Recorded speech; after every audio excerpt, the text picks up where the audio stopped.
Hey folks, welcome to my channel நம்ம talkies. இன்னைக்கு நம்ம பார்க்க போகிற டிஷ் வந்து கின்வா பிரியாணி. ஸோ செய்வதற்கு தேவையான பொருட்கள் கொத்தமல்லி, கேரட், பீன்ஸ், தயிர், அதுக்கப்புறமா வெங்காயம், பட்டாணி, அதுக்கப்புறமா புதினா, தக்காளி, பச்சை மிளகா. ஸோ இன்னொரு வாட்டி ரன் த்ரூ பண்ணுறேன், குவிக்காக பார்த்து வச்சுக்கோங்க வெஜிடபிள்ஸ் எல்லாம். அடுத்தது வந்து பட்டை, ஏலக்காய், லவங்கம் எல்லாம் ரெண்டுங்க. இதுதான் அந்த கின்வா அப்படின்னு சொல்லப்படுற அந்த விதை. ஆக்சுவலாக சீடு வகை இது. இதை வந்து நல்லா வாஷ் பண்ணிக்கோங்க.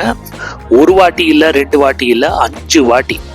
நான் வந்து இந்த வீடியோவில் 2 வாட்டி வாஷ் பண்ணுறது தான் காட்டுறேன். அது காரணம் வந்து இந்த கின்வாவில் வந்து ஒரு சப்போனின் அப்படின்னு சொல்லப்படுற ஒரு கெமிக்கல் கோட்டிங் இருக்குது. அதை வந்து கம்ப்ளீட்டாக ரிமூவ் பண்ணாதான் அதோடைய கசப்புத்தன்மை போகும். சரிங்களா? ஸோ பாருங்கள், வாஷ் பண்ணியாச்சு. இப்போது அடுத்தது வந்து நம்ம ப்ரெஷர் பேனில் குக் பண்ண போகிறோம். இன்னொன்று சொல்கிறாங்க, அது சரியாக வாஷ் பண்ணலன்னா சம்டைம்ஸ் லைட்டாக ஒரு ஸ்டொமக் இரிட்டேஷன் மாதிரி வரும் அப்படின்னு சொல்கிறாங்க. பட் தெரியலை. பட் கண்டிப்பாக நல்லா வாஷ் பண்ணிக்கோங்க. ஸோ அதில் வந்து ஒரு 3 ஸ்பூன் பட்டர் ஆட் பண்ணேன், இல்லை நெய் ஆட் பண்ணிக்கோங்க. அதில் வந்து இந்த பட்டை, லவங்கம், அதுக்கப்புறமா இந்த ஏலக்காய் 3த்தையும் ஆட் பண்ணிட்டு லைட்டாக சாட்டே பண்ணிக்கோங்க. அதுக்கப்புறமா வெங்காயம் நான் வந்து நீட்டமாக நறுக்கியிருக்கேங்க, கட் பண்ணியிருக்கேன்.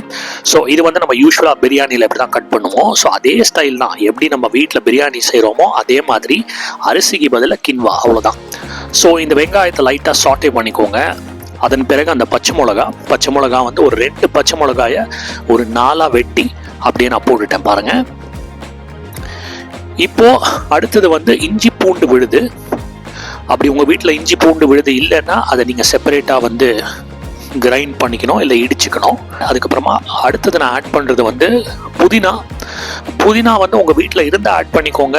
புதினா யூஸ்வலாக நம்ம வந்து பிரியாணியில் ஆட் பண்ண மாட்டோம். நம்ம வீட்டில் புதினா வந்து ஃப்ரெஷ்ஷாக வந்தது, அதனால் வாங்கி இந்த பிரியாணியில் சேர்த்துட்டோம். ஸோ புதினா ஆட் பண்ண பிறகு அடுத்தது வந்து தக்காளி. ஸோ வீடியோ ஸ்பீடப் பண்ணியிருக்கேன். நல்லா சாட்டே பண்ணிக்கோங்க. அந்த தக்காளி, வெங்காயம், புதினா எல்லாமே நல்லா வதங்கட்டும்.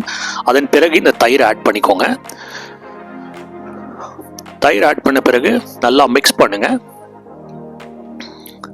ஸோ இப்போ அடுத்தது வந்து பொடி வகைகள் என்னென்ன அப்படிங்கிறத பார்ப்போம். ஃபஸ்ட்டு வந்து மஞ்சள் பொடி, அடுத்தது காரப்பொடி 1லேருந்து 2 ஸ்பூன் ஆட் பண்ணிக்கோங்க. காரம் அதிகமாக வேணும்னா எக்ஸ்ட்ரா ஆட் பண்ணிக்கலாம். பட் நான் பச்சை மிளகா ஆல்ரெடி ஆட் பண்ணிட்டேன். ஸோ அதனால் வந்து ரொம்ப ஆட் பண்ண வேண்டாம். சில்லி பவுடரு நான் ஒரு 1.5 ஸ்பூன் ஆட் பண்ணியிருக்கேன். நல்லா மிக்ஸ் பண்ணுங்கள். அப்போ தான் வந்து அந்த ஃப்ளேவர்ஸ் வந்து அந்த வெஜிடபிள்ஸோட நல்லா மிக்ஸ் ஆகி அப்சர்வ் ஆகும். ஸோ இப்போ வந்து வெஜிடபிள்ஸு கேரட், பீன்ஸ், பட்டாணி. ஸோ இந்த கேரட், பீன்ஸ், பட்டாணி வந்து நல்லா ஓரளவுக்கு வந்து வதங்கணுங்க. அதாவது வந்து இந்த இதில் பேஸ்ட்டில் வந்து நல்லா வதங்கணும். பாருங்கள், ஓரளவுக்கு குக் ஆக ஆரம்பிச்சிருச்சு. ஃபுல்லாக குக் பண்ண வேண்டாம், ஏன்னா எப்படியும் நம்ம வந்து விசில் வச்சு தான் இதை குக் பண்ண போகிறோம். தேவையான அளவு தண்ணி ஆட் பண்ண பிறகு கொஞ்ச நேரத்தில் இது வந்து கொதிக்க ஆரம்பிக்கும். ஒரு மிக முக்கியமான பொருள் மறந்துட்டோம், உப்பு ஆட் பண்ணிக்கோங்க.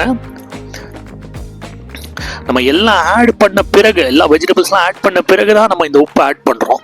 நல்லா கொதிக்க ஆரம்பிச்சிருச்சு. நல்லா கொதி வந்த பிறகு நீங்கள் வந்து இந்த கினோவாவை ஆட் பண்ணுங்கள். சாரி, கினோவா கிடையாது, கின்வா, மன்னிக்கவும்.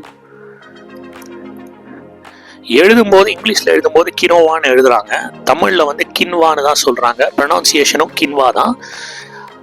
ஸோ நல்லா வாஷ் பண்ணின அந்த கின்வாவை இதில் ஆட் பண்ணுங்கள். ஸோ அடுத்தது வந்து நான் கடைசியாக ஆட் பண்ணுறது பிரியாணி மசாலா. சரிங்களா? அந்த பிரியாணி மசாலா ஆட் பண்ண பிறகு நல்லா மிக்ஸ் பண்ணிக்கோங்க. ஸோ இப்போ வந்து இதை மூடிடுவோம். ஸோ ப்ரெஷர் குக் பண்ண போகிறோம். மேலே வெயிட் வச்சுருங்க. ஸ்டீம் வந்த பிறகு ஒரு 5 விசில் கொடுங்க. 5 விசில் கொடுத்த பிறகு இதை ஓப்பன் பண்ணுங்க. ஸோ ஆக்சுவலாக வந்து சம்டைம்ஸ் 4 விசில்லையே குக் ஆகிடுது. பட் நான் வந்து ஒரு சேஃப்டி பர்பஸ்க்காக 5 விசில் வச்சேன்.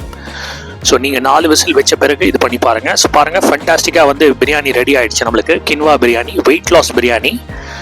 ஸோ இது வந்து ஒரு சீடு வகை, அதனால் வந்து இதில் பெரிய வந்து இதெல்லாம் கிடையாது. அதாவது வெயிட்டெல்லாம் போடக்கூடிய வாய்ப்புகள் ரொம்ப ரொம்ப கம்மி. இப்போ அதை எடுத்து வச்சுருங்க. அதுக்கப்புறமா நம்மளுடைய இந்த மினி கடாய், மினி எலுப்புச்சட்டின்னு சொல்லலாமா, இதில் வந்து நெய் ஊற்றிட்டு கேஷ்யூ நட் வச்சு நல்லா வறுத்துக்கோங்க. அந்த கேஷ்யூ நட்டுடைய கலர் மாறுற வரைக்கும் வெயிட் பண்ணுங்கள். அப்படியே சாட்டே பண்ணிக்கிட்டே இருங்க. சரிங்களா? ஸோ அதன் பிறகு இந்த பிரியாணியோட அதை வந்து மிக்ஸ் பண்ணிடுங்க. சரிங்களா? ஸோ கொத்தமல்லியும் ஆட் பண்ணியிருக்கேன். கொத்தமல்லி, கேஷ்யூநட் ரெண்டும் இப்போ ஆட் பண்ண பிறகு நல்லா மிக்ஸ் பண்ணுங்க. நல்ல ஃப்ரைடு கேஷ்யூநட்ஸு பாருங்கள், ஃபண்டாஸ்டிக்கான ஒரு quinoa biryani, weekend special weight loss biryani. So சாப்பிட்டு பாருங்கள், வீட்டில் ட்ரை பண்ணுங்கள், என்ஜாய் பண்ணுங்கள். தேங்க்ஸ் ஃபார் வாட்சிங் my channel. Do like and subscribe.